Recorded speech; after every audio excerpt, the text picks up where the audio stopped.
आज का इंसिडेंट मेरी रेगुलर वीडियो से काफी ज्यादा अलग होने वाला है और ऐसा इसलिए क्योंकि ये आज भी ओपन है। ये एक ओपन केस है और आज तक इसके बारे में थ्योरीज तो बहुत सारी बनी, मैंने भी अपनी थ्योरीज बनाई हैं, बट अभी तक वो सॉल्व नहीं हो पाया।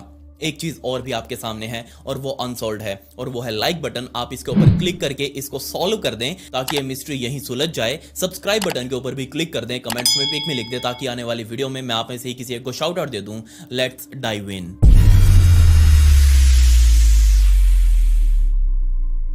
24 दिसंबर 1945 की शाम को वेस्ट वर्जीनिया के फेटविले शहर में बने हुए इस घर के अंदर जॉर्ज सॉडर और उसकी पत्नी जेनी आने वाले क्रिसमस की तैयारियों के अंदर लगे हुए थे। क्रिसमस की तैयारियां लगभग पूरी हो ही चुकी थी और इन सभी तैयारियों को कर करके थक चुके थे जॉर्ज सॉडर और उसकी पत्नी जेनी, इसलिए वो अपने घर में बने हुए ड्राइंग हॉल के अंदर इस काउच के ऊपर बैठकर आराम से बातें कर रहे थे। घर का मुखिया जॉर्ज सॉडर एक सक्सेसफुल बिजनेसमैन, इसका बहुत ही लंबा चौड़ा बिजनेस, साथ ही में इसके 10 बच्चे, लिटरली 10 बच्चे, जिसमें से 9 तो उस टाइम पर घर पर ही मौजूद थे और बाकी बचा हुआ घर का सबसे बड़ा लड़का 21 साल का जोसेफ, वो अपनी आर्मी की ड्यूटी अपनी जगह पर कर रहा था। तभी जॉर्ज और उसकी पत्नी जेनी का ध्यान साइड में ही खेल रहे अपने 3 सबसे छोटे बच्चों पर गया। वो तीनों असल में गिफ्ट के साथ तोड़ाफोड़ी कर रहे थे और ये गिफ्ट किसी और ने नहीं बल्कि इन बच्चों ने ही आपस में, बड़े बच्चों ने छोटे बच्चों को गिफ्ट दे दिए, छोटे बच्चों ने बड़े बच्चों को छोटे मोटे गिफ्ट दे दिए। इन्हीं गिफ्ट के साथ ये 3 बच्चे तोड़ाफोड़ी कर रहे थे। अब क्योंकि धीरे धीरे रात गहरी होने वाली थी तो जेनी ने अपने मजले बेटों को कहा कि तुम एक काम करना, इन तीनों लड़कियों का ध्यान अच्छे से रखना और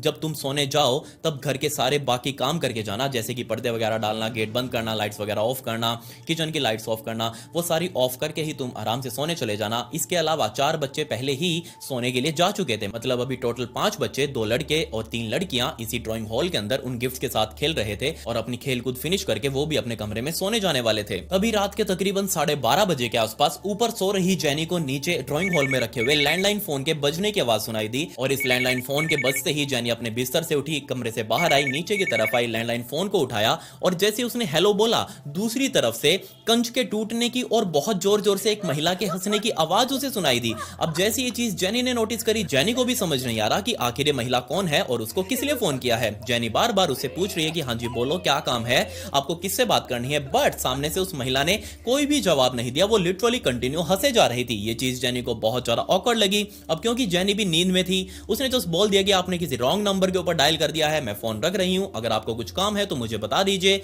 बट सामने वाली महिला कंटिन्यू हंसती रही। जेनी ने फोन वहीं पर रखा और अपने वापस बिस्तर में ऊपर की तरफ जाने लगी। बट जैसे ही